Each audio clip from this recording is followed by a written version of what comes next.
예, 화목한 런치 스탁이 오늘이요. 여러분이 지금 시청하고 계시는 이 영상이 이제 못생긴 제 얼굴을 보는 마지막 영상이 되지 않을까 싶습니다. 올해 참 이 화목한 런치 스탁이라는 하나의 콘텐츠를 잘 농사를 한번 져보려고 했는데 뭐 아무래도 유튜브에 올라가다 보니까 네. 이게 뭐 조회수에 크게 연연하진 않지만 그래도 우리 구독자 수도 많이 늘어났고 뭐 좀 킬러 컨텐츠 같은 좀 재미있는 좀 여러분들이 갖고 계신 종목들의 경우는 좀 조회수가 많이 올라가는 그런 부분도 있는데 뭔가 좀 친숙하지 않은 종목들이나 섹터 좀 관심 없는 그 비주류 섹터들에 대해서는 좀 조회수가 좀 떨어진 거는 좀 아쉬운 부분이 있습니다. 그렇죠. 어쨌든 올해 참 농사를 그래도 무난하게 잘 졌다라는 생각을 하고 있는데 12월에는 화목한 런치스탁이 영상이 그 리서치 센터에서 내년 전망을 저희가 한 8편으로 쪼개서 여러분에게 12월에 보내드릴 예정이니까 워밍업을 좀 하고 또 내년에 또 새로운 색깔을 입은 그런 새로운 컨텐츠로 다시 재정돈을 해서 다시 선보일 수 있도록 준비를 잘 해보겠습니다. 자, 오늘의 영상은 두 가지의 주제로 옴니버스식 구성을 할 거니까 유종의 미를 거둔다 생각하시고 끝까지 한번 영상을 지켜봐 주시기 바라겠습니다. 1부는 여전히 나스닥과 다우는 강한 모습을 나타내고 있는 모습들이거든요. 과연 이제 12월을 준비해야 되는 과정에서 과연 이 나스닥나 다우 소위 산타랠리가 과연 돌아올런지 한번 좀 점검해보고 좀 길게 내년 전망은 어떻게 지금 글로벌 투자 전략부에서는 생각하고 있는지 김한 연구원님 모셔서 내용을 들어볼 거고 2부는 그 NH투자증권의 피터 렌치라고 할 수 있는 뭐 제가 닉네임을 붙인 건데 영업부에 노재균 부장 오셔가지고 과연 자산 전략을 어떻게 고객들에 대한 자산을 어떻게 운용을 하시는지에 대해서 실제 사례 중심으로 보여드릴 테니까 여러분들도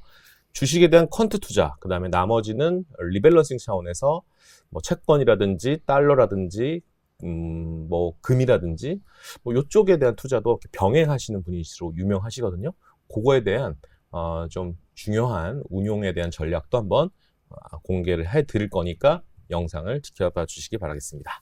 자, 말이 너무 길었네요. 자, 김한 연구님 안녕하세요. 안녕하세요. 네.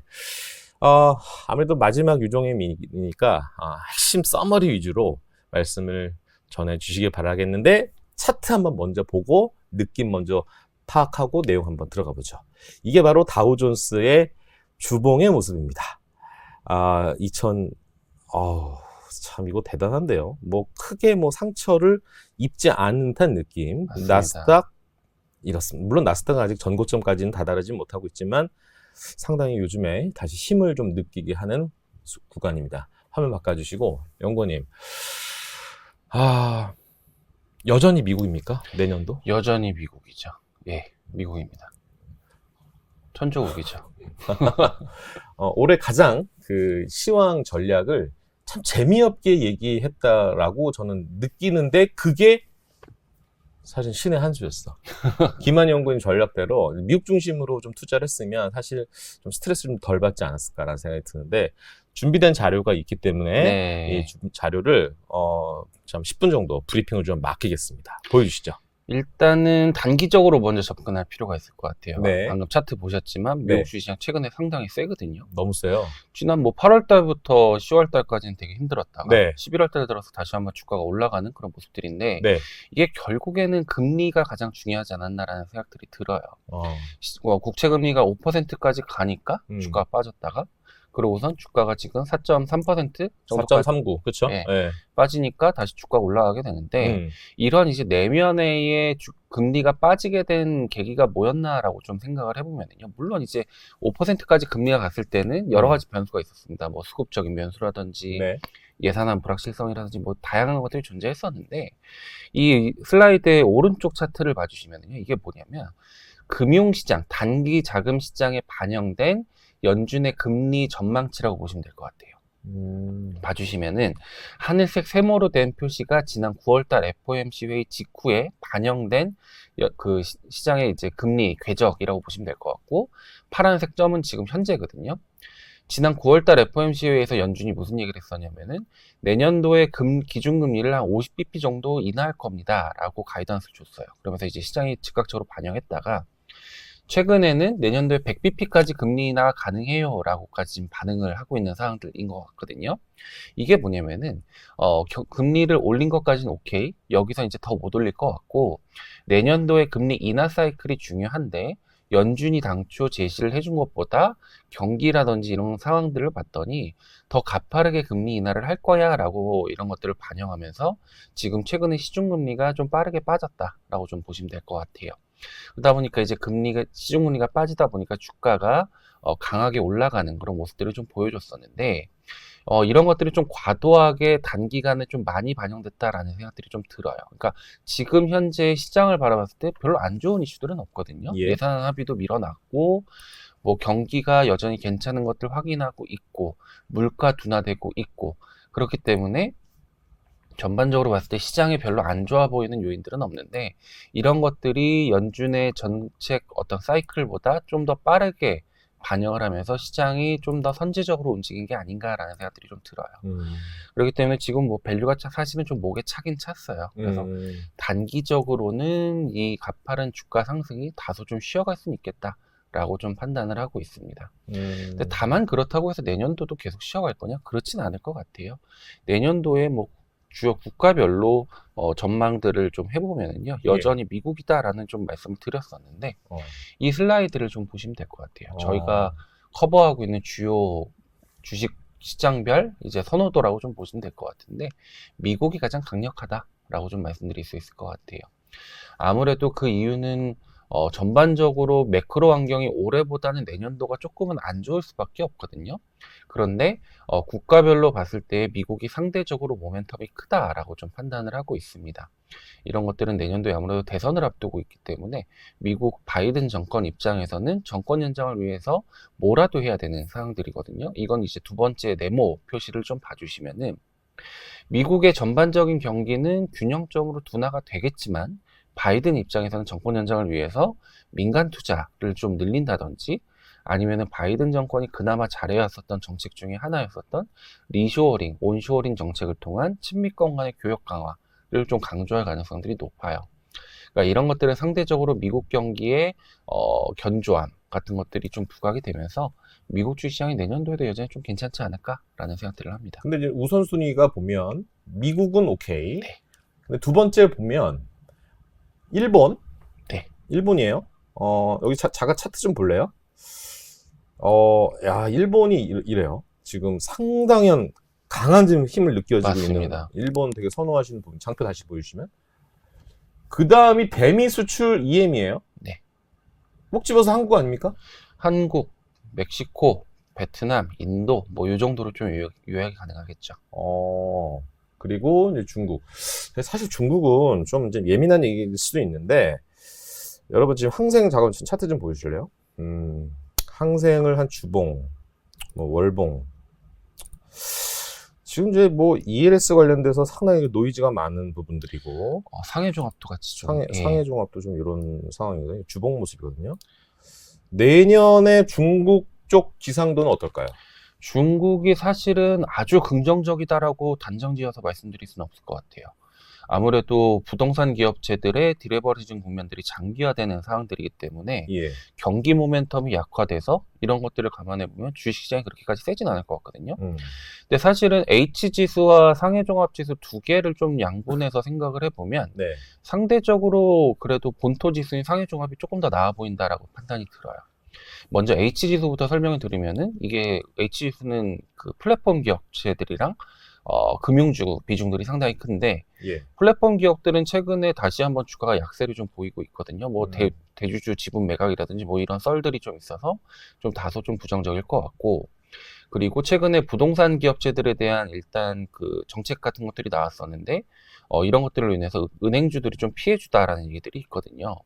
그렇기 때문에 죄송합니다. H지수는 다소 상승 모멘텀이 좀 떨어질 수밖에 없을 것 같고, 반대로 이제 상해 지수 같은 것들은 정책 당국들이 부양하고 있는 최근의 경기 부양책들, 인프라 투자라든지 부동산 기업체들에 대한 유동성 지원 방안 같은 것들이 다소 긍정적으로 작용할 것 같아요. 그래서 이런 것들은 정책 사이클이 내년도 상반기 정도까지는 이어질 수 있을 것 같은데, 상대적으로 H지수보다는 상해종합지수가 다소 좀 긍정적인 수혜를 좀 받을 수 있을 것 같아서 내년도 상반기 정도까지는 좀 일종의 트레이딩 기회를 좀 삼자라고 좀 보실 수 있을 것 같아요. 뭐 어떻게 보면은 중국 당국에서도 레버리지 정책을 쓸 것이고, 지금 지표들을 보면 뭐 OECD 선행지수가 좀 돌아서고 있고, 중국 지표들 보면 조금 개선되는 부분이 좀 없지 않아 있고, 뭐 여러 가지 건설 쪽이나 이런 뭐 건설 생산 지수 이런 차트 돌려보면 이렇게 좀 돌려나가고 있는 차트이긴 합니다. 그래서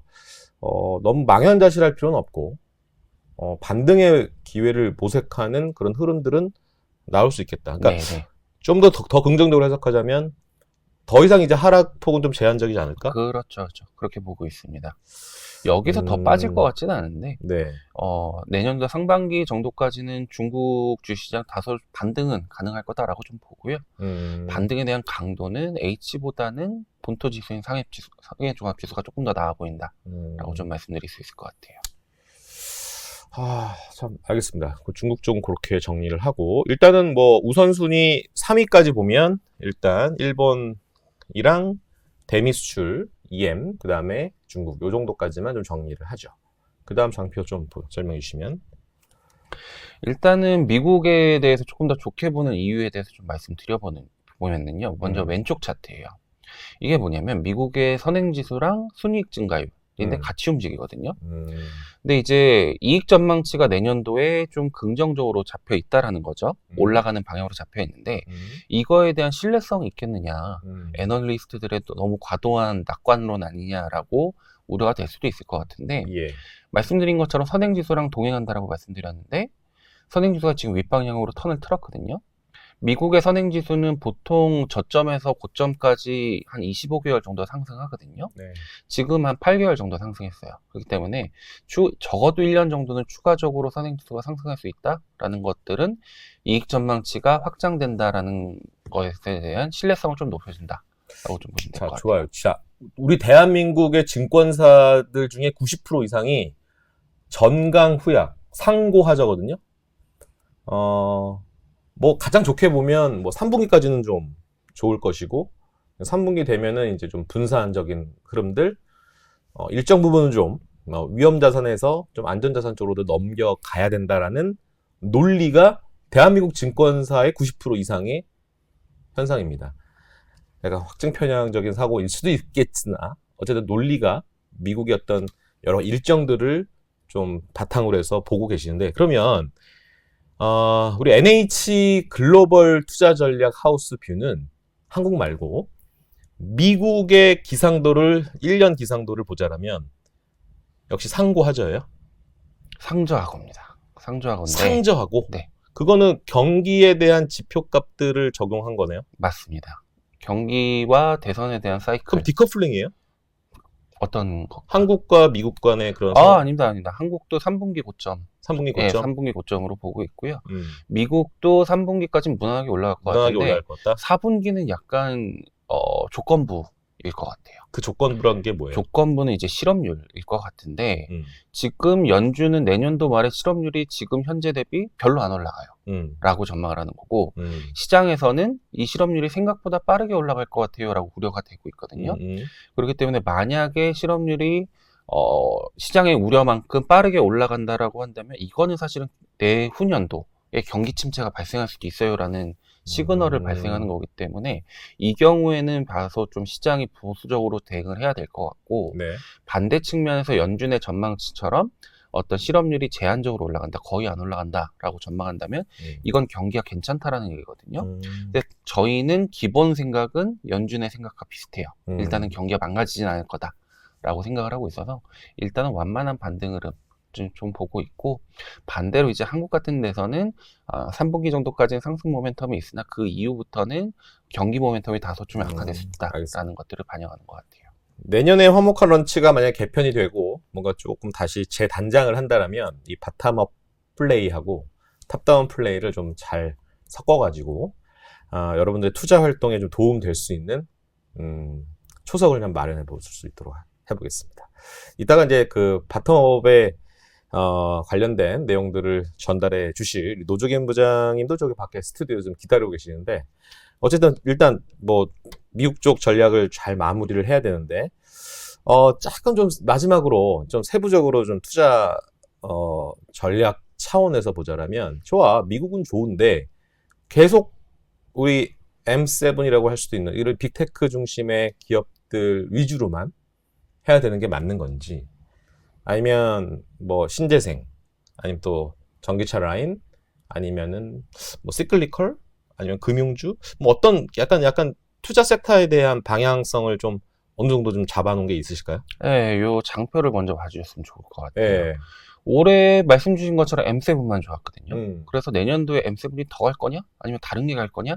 라는 기대감과 우려감들이 좀 반영이 되고 있는데, 네. 일단은 정책에 대한 수혜주와, 그러니까 정치적으로 수혜주와 피해주는 조금 피해야 될 것 같아요. 왜 그러면은 지금 현재 대선 상황상 네. 트럼프가 될 수도 있을 것 같은데, 트럼프 입장에서는 그런 건 위험한 발언이에요. 네, 이런 거 안 될 수도 맞습니다. 있지. 안 될 수도 있죠. 안 될 수도 있는데, 또 이게 양극적으로 갈리는 게, 만약에 바이든이 연장이 되면은 지금 현재 정책 수혜주, IRA 수혜주라든지 친환경 관련대들이 괜찮을 수도 있고, 예. 반대로 트럼프 입장에서는 당선이 되면 IRA 정책 폐기하겠다라고 얘기했거든요. 예. 그리고 그는 전통에너지주의자이기 때문에 이런 이제 정책적으로 갈릴 수 있는 테마주는 다소 좀 피할 필요가 있을 것 같고요.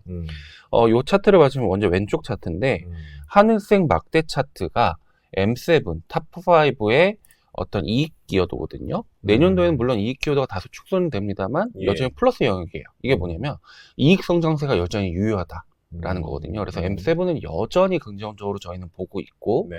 다만 다만 이제 회색 막대 차트가 위로 좀 올라오게 되는데, 이런 것들은 저희가 생각해 봤을 때는 M7 플러스 알파, M7과 밸류 체인을 같이 하는 한 중형주 정도까지는 이익 개선세가 나타날 수도 있다라고 좀 보고 있고, 네. 오른쪽에서는 이게 X축은 세일즈, 매출액, 내년도 매출액 전망치, 그리고 Y축은 실적, EPS에 대한 내년도 전망치인데, 이 두 가지가 모두 다 좋아지는 업종은 커뮤니케이션, IT, 경기 소비재거든요. 이건 결국에 빅테크 플러스 알파라고 보시면 될 것 같아요. 네. 그래서 빅테크와 어떤 밸류 체인들을 같이 하는 업종들이 상대적으로는 내년도에도 괜찮을 수 있겠다라고 보시면 될 것 같아요. 예. 뭐 엔비디아, 아마존, AMD 상당히 그 소위 AI와 HBM이라는 큰 카테고리 내에서 성장 가도를 달려가고 있지만, 뭐 아마존닷컴만 보더라도 짧게 52주만 보면 신고가입니다. 여전히 강건한 모습을 보여주고 있는 미국 소비, 이번에도 소비 시즌 되지 않습니까? 맞습니다. 상당히 좀 결과도 좀 좋게 나오고 있다, 데이터 이런 소식도 들리고 있는데, 일단은 내년의 경기 전망은 상당히 오락가락한 부분이지만, 현재 상황만 봤을 때는 연준이 생각하는 그 경제 데이터 값들은 조금 금리 인상에 대한 모멘텀을 잃어버리고 있는, 하지만 금리가 떨어지고 있지만 지금 4.39까지 좀 속도가 좀 빨리 내려가는 게 좀 부담스러울 그런 상황이긴 합니다만, 맞습니다. 여전히 기업들 섹터 중심으로 보면 내수 쪽과 그다음에 빅테크 이쪽의 흐름들은 여전히 좋은 그런 기상도를 나타내고 있습니다. 자, 내년 전망에 대해서는 해외 주식 쪽, 해외 기업 쪽에서는, 해외 전략 쪽에서는 이렇게 좀 마무리를 짓고, 다음 옴니버스식 구성 2편에서는 앞서 소개해드렸던 노재견, NH의 피터 렌치라고 제가 소개했나요? 이분은 시황 잘 안 봐요. 어닝에 대한 데이터 값을 믿는, 그러니까 실제 팩트 중심으로 실적, 어닝에 대한 부분들을 신뢰하면서 어떻게 리밸런싱 전략을 취하는지 잠시 뒤에 돌아오겠습니다. 감사합니다. 감사합니다. 예, 돌아왔습니다. 제가 앞서 소개해드린 대로 영업부의 노재균 부장님을 모셔서 소위 이렇게 얘기하는 게 맞을 것 같아요. 바텀업 투자 전략, 요거를 좀 구사하시고 거의 한 뭐 10여 년 이상 이런 전략을 하고 있는데, 뭐 소위 말해서 수익률을 먹히니까 계속 운용하는 거 아니겠습니까? 과연 뭐가 있는지 한번 놓고 해보겠습니다. 안녕하세요. 예, 반갑습니다. 예. 예. 소개를 뭐 안 해도 될 것 같아요. 이제 일전에 한번 또 출연을 하셨기 때문에 뭐 친숙하신 분도 있으실 거고 뭐 고객분들도 보시겠죠? 그렇습니다. 네. 또 초대해 주셔서 고맙습니다. 네. 새로 처음 이분을 보신 분이라면 뭐 좀 투자 전략이 좀 궁금하신 분은 더 현대 서울 옆에 있는 파크원 2 2층에 올라오시면 노재기 부장님 만나뵐 수 있습니다. 자, 오늘 어떤 얘기? 사실은 오늘이 화목한 런치 스탁의 녹화 마지막 영상입니다. 그래서 유종의미를 마지막 피날레를 우리 노준표 부장님이 이렇게 마무리해 주시네요. 뭔 얘기 해주실 거예요, 오늘? 네, 부담감은 살짝 있지만 예. 그럼에도 불구하고 예. 마무리를 잘 해보도록 하겠습니다. 예. 제가 오늘 준비한 내용은요. 네, 실제로 제가 이제 투자 관련해서 고객님들에게 포트폴리오를 짜고 있는 와중에 네. 고객님들에게 선제안할 때 음. 제가 말씀드리는 하나의 그 장표가 하나 있습니다. 예. 그거를 이제 그림으로 이제 표현하면 저거요? 그렇습니다. 그 앙드레 코스토란이라고 네, 그 네. 유럽의 투자의 그쵸. 대가이신 분이 계시는데 그분이 이제 내놓은 이론이고요. 결국 그 산책하는 개와 주인에 대한 이야기입니다. 네. 그래서 제가 이제 그림에 보시면은 사 사람이 우리가 개를 산책하러 데리고 가면 사람은 앞으로 가고 있는데 개는 앞서거니 뒤서거니 하지 않습니까? 네, 네. 무언가를 발견하고 놀래서 뒤로 올 때도 있고 그치. 무언가 그 주인이 다시 줄을 땡기면은 또 앞으로 가고 그러면서 계속 이렇게 사람과 주변에서 왔다 갔다 하면서 하는데 그걸 그림으로 표현하면은 사람이 기업의 가치의 방향을 가지고 걸어가고 있으면 개는 주가입니다. 주가가 오르락 내리락 오르락 내리락 한다는 논리이고요. 네.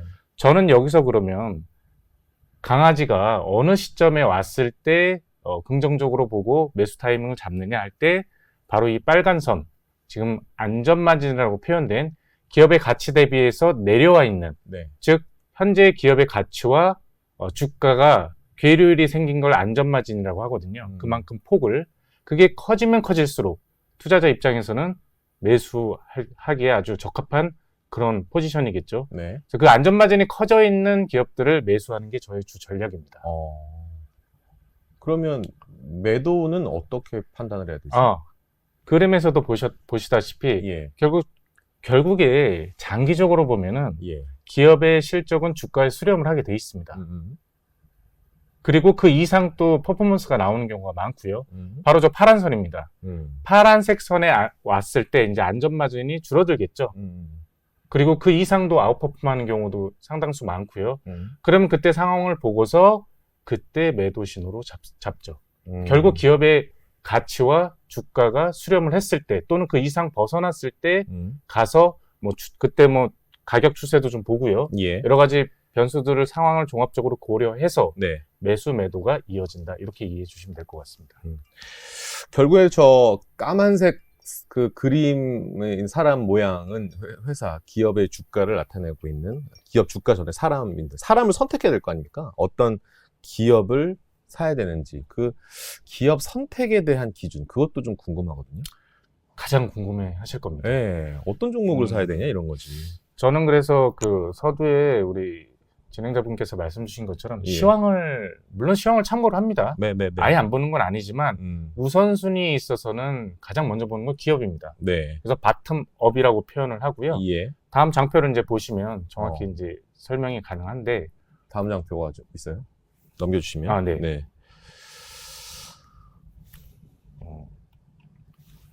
예, 여기 있습니다. 보시면은 이제 저의 이제 분석 방식은 아래서부터 올라옵니다. 네. 즉 바텀업 밑에서 위로. 네. 그럼 먼저 기업을 분석합니다. 음. 그 기업을 분석할 때 중요한 아까 말씀드린 안전마진의 핵심 지표가 있습니다. 그게 바로 PER과 PBR, 주가 수익 비율과 주가 순자산 비율. 예. 이 두 가지를 가지고 기업이 싸냐 비싸냐를 판단을 하고요. 그리고 그 다음에 이제 산업 분석을 하죠. 그 기업들의 여러 개 기업이 나오는데 그 중에 특정 업종들이 쏠림이 좀 있어요. 이번과 같은 경우는 자동차, 그리고 부품, 그리고 반도체 일부, 그 다음에 음식료 같은 이런 업종들을 또 지켜보고요. 네. 마지막으로 경제를 분석합니다. 우리 이제 보통 애널리스트 분들이 많이들 분석을 해주는 시황, 이런 것들을 참고해가지고 과연 내년도 즉 내년도 같은 경우는 EPS 성장률이 올해 대비해서 50% 이상 증가를 하게 얘기가 나오고 있고요. 그리고 2025년에는 그보다 더 20%대의 증가율을 나타내고 있다. 이런 얘기가 들리면 저에게는 굉장히 호재로 작용을 하는 거죠. 그래서 먼저 기업을 고르고 그 다음에 산업을 본 다음에 경기가 좋아지고 또는 즉 주당 순이익이 대한민국 자체를 기업으로 봤을 때 주당 순이익이 증가하면 긍정적으로 위험 자산의 비중을 더 높이고 그런 식으로 자산 배분까지 겸해가면서 전략을 쓰고 있고요. 밑에 있는 SK 하이닉스, 뭐 기아, 네. 삼양, 크라운제과, 삼성전 이건 어떤 지금 운용에 담겨져 있는 종목들이에요? 사실 요거는 이제 대형주도 일부 들어와 있는데 네. 사실 저의 포트폴리오는 실질적으로 대형주 비중이 그렇게 높지는 않습니다. 제가 이제 공개를 해드릴 수는 없지만 어쨌든 간에 내년도의 어떤 실적 추이나 또는 이번에 이미 나온 3분기 실적들을 바탕으로 봤을 때는 여전히 매력적이면서 싼 기업들 그중에 이제 반도체에서는 SK 하이닉스를 보고 있는 거고요. 사실 반도체는 너무나 많은 애널리스트들과 그 증권가에서 너무 많이 얘기를 하고 있지 않습니까? 그래서 약간 싸움이 있어요. 차트 좀 보여주세요. 이거 지금 SK 하이닉스인데 네. 지금 13만 원이거든요. 맞습니다. 지금 거의 뭐 정고점 부근을 향해 달려가고 있는 와중인데 근데 지금 실적 기준으로 보면 이게 싼 기업은 아니잖아요. 현재는 싸지는 않죠. 네. 그러나 이제 내년도 반도체, 엔비디아로 받는 어떤 실적이나 그리고 사실 대기업들 같은 경우는 대형주도 같은 경우는 이제 미래 실적도 땡겨와서 미리 봐야 되지 않겠습니까? 네네. 애널리스트들이 이미 커버도 하고 있고 네. 그래서 그런 실적들을 땡겨왔을 때는 하이닉스라는 반도체 안에서는 굉장히 매력적이다. 대형주를 이제 꼽는다면 삼성전자도 물론 있겠지만 네네네. 하이닉스가 HBM 관련 이슈가 좀 크기 때문에 근데 반도체에 대해서는 제가 뭐 이거를 사라 이런 얘기보다는 한번 보셔라. 내년 주도 업종에 들어갈 가능성이 높으니까 그와 반면에 저는 개인적으로요 자동차를 굉장히 좋게 보고 있어요. 근데 자동차 지금 차트 기아를 한번 좀 보여주시면요. 죽을 것 같다가 다시 오뚜기처럼 또 올라서는 모습을 나타낸 거거든요. 근데 기아나 현대차나 노이즈가 항상 붙는 수식어가 뭐냐면 피크아웃 노이즈에 계속 지금 사로잡혀 있습니다. 맞습니다. 이게 그래서 손이 안 나가요. 피크아웃이라고 하니까 다들. 그래서 저는 이제 투자를 할 때 명확한 기준이 있거든요. 네. 결국 기업의 가치가 네. 계속해서 우상향을 하고 있다라면 그 밑에 아까 보여드린 빨간 장표에 머물러 있느냐 여전히. 보시다시피 5년 전 실적을 한번 보시면요. 예. 기업이 지금 현재 예상 실적과 5년 전의 실적에 정말 엄청난 드라마틱한 그 성장성이 이어왔고요. 그에 반해 주가는 그걸 상당 부분 반영을 하지 못하고 있습니다. 그래서 올해 같은 경우 순이익이나 이런 추이를 봤을 때 내년도도 마찬가지고요. 예. 그랬을 때 여전히 기아는 싼 영역에 있다.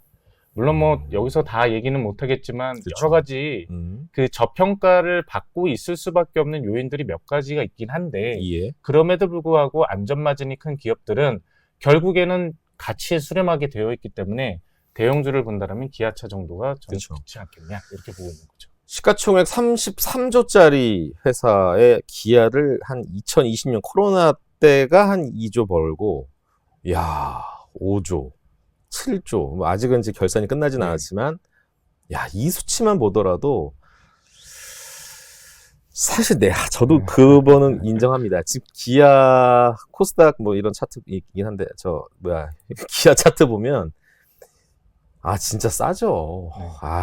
아까 전에 그 강아지와 주인과 산책하는 그 강아지 그 그림 영역이 아직 그 빨간석 영역에 아마 있는 거로 저는 PER과 PBR을 잣대를 만약에 들이대면 그 영역은 맞는 것 같습니다. 근데 시장은 투자자들의 심리가 작용을 하다 보니까 뭔가 이렇게 누군가가 뭐 애널이 될 수도 있고 아니면은 뭐 어떤 뭐 한 군중이 될 수도 있고 계속 피크아웃이라는 논리가 나오니까 올해 잘 벌었으면 뭐해. 내년은 투자자들에 대한 기대 심리가 더 이걸 바라는데 그러니까 절대치만 보면 놀라운 수치인데 이 가속도나 이 성장하는 률에 있어서는 애개개할 수도 있잖아요. 사람 마음이 간사하잖아요. 그렇죠. 그래서 그런 부분들을 어떻게 극복할지가 상당히 관건입니다. 그래서 자동차에 대한 영역은 그래도 노적인 부장님 나의 투자 툴에 의하면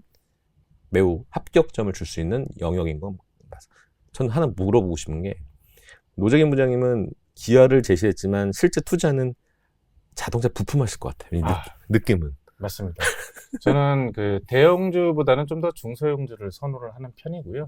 그러다 보니 이제 고객들 그 포트폴리오가 기본적으로 적게는 20개, 많게는 50개 정도 들어갑니다. 근데 50종목 포트폴리오, 물론 이제 자산 규모와 뭐 여러 가지 그렇죠. 이거를 다 따지겠죠. 예. 자산 배분 규모랑. 네. 그랬을 때 이제 사실 뭐 여기서 오픈하기 좀 그렇지만 그래도 뭐 오픈한다면 50종목에는 기아차가 들어가 있습니다. 네, 그 정도까지는 제가 말씀드릴 수가 있을 것 같아요. 그 외에 자동차 부품주들도 일부 좀 들어가 있고요. 예. 실질적으로 이번 3분기 실적을 결산해 보면 이익이 가장 많이 늘어난 업종이 바로 자동차 및 부품 쪽입니다. 그래서 얘가 반증하는 게 저는 뭘 것 같냐라고 보면은 뭐 앞으로 그 이상의 실적이 나오지 못하겠지만 여전히 그 밸류 대비해서는 싸다. 그렇기 때문에 저는 자동차와 자동차 부품에 대해서 고객들에게 포트폴리오를 편입해주는 입장인 거죠. 제가 그 저번 그 영상에서 확인해 보시면 아시겠지만 주영훈 애너라고 얘기를 하다가 음식료 얘기 잠깐 했었잖아요. 음식료가 생각보다 3분기 성적표가 너무 좋았다. 그 얘기를 했지 않습니까? 기억나시죠? 4분기도 괜찮을 것 같고 내년도 계속 좋을 것 같다라는 얘기를 해주셨어요. 근데 거기 제가 보니까 아까 장표에 삼양사가 있더라고요. 네.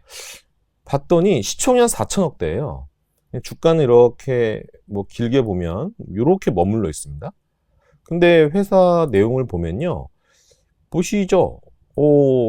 여전히 800억대 매년 벌다가 올해 지금 3분기까지 보면은 실적이 꽤 제법 괜찮습니다. 4분기까지 애드업이 되면 이 회사의 밸류에이션은 그냥 러프하게만 따져도 한 대여섯 배밖에 퍼가 안 나올 수밖에 없는 그런 매우 저렴한 회사여서 이런 회사들도 참 노재균 부장님 모니터링에는 딱 걸리는 그런 네. 하나 더 볼까요? 크라운 제가도 한번 볼까요? 네. 크라운 제가 이야 이런 모습이네요. 역시 이 뭐든지 판단 근거는 어닝이죠. 맞습니다. 그 남들이 가지 않는 뒷길에 꽃길이 있다 뭐 이런 얘기가 있지 않습니까? 예, 맞아요. 그 아무래도 저는 이제 그 퀀트 투자이자 그 퀀트의 팩터들이 대부분 가치 투자 요소들이 많이 들어갑니다. 그러다 보니 상당히 소외되어 있고 거래량도 크지 않는 기업들이 많이 들어가 있고 예. 또 그런 종목들을 기술적 분석으로 이제 판단을 하려다 보니 매력적이지가 않아요. 그런데 결국에는 제가 아까도 말씀드렸다시피 예. 기업의 가치는 결국에 그 강아지처럼 주가는 장기적으로 수렴하게 돼 있다라는 말을 꼭 해드리고 싶고요. 사실 이 삼양사와 크라운제가 제가 원해서 발굴한 건 아니고요. 이익이나 이런 거를 아까 기준을 잣대를 대다 보니까 싼 영역에 놓여 있고요. 기업은 계속 성장하고 있고 얼마나 매력적이에요. 그러다 보니 또 한편에서 큰 축을 보자니 올해 작년도 가장 큰 화두가 인플레이션 아닙니까? 그렇죠. 인플레이션의 가장 큰 수혜. 즉 우리가 그 소비자에게 기업들은 소비자에게 그 가격을 정가시킵니다. 이번에 그 뭐 음식료, 뭐 빙과류, 제과 뭐 이런 제품들 다 인상하지 않았습니까? 다 올렸어요. 당장은 소비자들이 위축돼 가지고 못 사겠지만 결국 P가 Q를 끌어오게 되고 맞아. 우리는 이 필수품이기 때문에 계속 소비를 합니다. 그렇다면 다시 정상 궤도로 회귀하면 그 인플레이션은 실적에 다 반영이 된다는 거죠. 지금 그러한 과정에 있고 결국 이런 내수주 특히 이런 그 제과, 음식료 이런 업종들은 인플레이션 중에 규모의 성장이 이루어지는 가장 큰 대표적인 업종 중에 하나거든요. 그렇게 봤을 때 아마 그래서 소외되어 있기 때문에 또 여기 안에 들어오지 않았나. 어느 순간 우리가 자고 일어났는데 어느 날부터 빵빵빵 올라가는 건 우리가 알 수는 없지만 그런 걸 약간의 기대하면서 저희 포트를 여러 개를 깔아놓는 거죠. 예. 아마 삼성중공업도 그런 맥락에서 선가가 계속 올라가다 보니까 아마 물론 조선 LNG 또 수주에 대한 부분들 여러 가지 업황에 대한 공부도 좀 하셨을 것 같고 여전히 청사진 그리고 주문 들어온 거 다 지금 소화를 못하고 있다라는 소식이 들릴 정도로 이 조선주, 특히 삼성중공업에 대한 탑픽 의견은 여전히 내년에도 저희 하우스뷰도 변함이 없는 것 같더라고요. 그래서 삼성중공업까지 이렇게 종목이 장표에 있어서 한번 차트 한번 보여드렸습니다. 궁금한 점은 그러면 자산이 만약에 한 10억이다. 그럼 오로지 다 주식으로만 깝니까? 뭐 일단은 그 투자자, 즉 고객님하고 상의를 해야 되겠죠. 하고 가장 위험자산, 연 이제 목표 수익률과 또는 고객이 견딜 수 있는 어떤 손실률이 있지 않습니까? 그렇죠. 저희 이제 가치 투자도 MDD가 존재를 하고 지난 10년 이상의 어떤 데이터들을 보면 MDD 영역이 존재를 합니다. 네. 가깝게는 코로나 때 뭐 마이너스 36% 그렇죠. 정도의 MDD가 있었고요. 예. 그런데 요거를 이제 고객님, 나는 한 단기적으로 한 10% 정도까지는 참을 수 있어, 또는 20%까지는 참을 수 있어 라고 하면 거기에 맞춰서 위험자산과 안전자산의 비율을 정해드리고요. 10억을 갖고 왔다 그러면 보통 이제 한 고객들이 대부분 주식을 또 오래 하신 분들이 많기 때문에 한 7대3, 6대4 정도 위험 안전 비율, 또는 정말 나는 좀 더 안정적으로 하고 싶으면 5대5 이게 마지노선이거든요. 여기서 이제 왔다 갔다 하거든요, 고객들. 또는 지수가 너무 상단 레벨에 있다. 네. 지수도 PER을 제가 보거든요, PBR하고. 예. 이게 굉장히 또 고평가 영역으로 치우친다. 뭐 예를 들어서 내년도 전망치에 뭐 2,800 위로 올라간다. 그럼 아마 위험자산의 비중을 또 줄일 수도 있습니다. 그렇죠. 이렇게 해서 고객님들 포트폴리오를 운영을 해드리고 있고요. 네.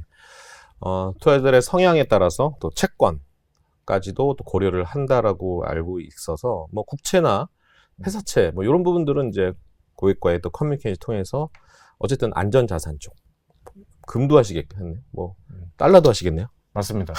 주로 안전자산 하면 그 세 가지가 대표적이기 때문에 그 자산들을 상당 부분 다 편입을 하는 편입니다. 예. 그러니까 저는 언제 이번 주에 대상홀딩스라는 종목을 보면서 야, 이게 저렇게 무거운 음식료 섹터에서 소위 뭐 이정재 탤런트가 한동훈 식사했다고 이렇게 막 이런 경우는 저 강아지가 주인의 이 충성심을 무시하고 막 줄을 끊으려고 막 도망가는 그런 행동인 거예요. 그런 경우는 막 땡겨야지. 그러니까 그런 경우에는 여러분 아무리 이 섹터에 어떤 선호도가 있는 섹터가 픽업이 됐다 하더라도 이거는 좀 예상 외의 변수로 인해서 올라가는 그런 이벤트에서는 조금 줄이거나 광분하실 필요는 없습니다. 우리가 사실은 코로나 이후에 몇 번 좀 당해봤잖아요. 그러니까 항상 이 스터디가 선행이 되어야 하고 항상 밸류에이션과 PBR, PER을 항상 점검하시고 좀 차분하게 좀 내년은 운용을 좀 하시는 그런 진득함이 좀 필요하지 않을까라는 생각이 듭니다. 자, 뭐 노정현 부장님 모셔가지고 약간 뭐 이런 건 있죠. 약간 너무 비밀리에 좀 있는데 너무 다 오픈 안 한 거 아니야? 이런 느낌이 있을 수 있는데 근데 큰 틀에서 보면 다시 한번 그 투자의 초심을 한번 다잡을 수 있는 좋은 시간이 아니었나 싶은데 마지막으로 뭐 우리 마지막 방송이니까 피날레 혹시 뭐 당부하고 싶은 말씀이나 뭐 이런 거 있으실까요? 제가 이제 고객들에게 항상 제안을 드리는 게 네. 또는 그 마음을 다잡는 말씀을 드리는 게 네. 타이밍에 투자하지 말고 타임에 투자하라, 이 말씀을 항상 드립니다. 결국 기업의 가치는 네. 타이밍 싸움이가 아니고요, 시간에 투자하는 거거든요.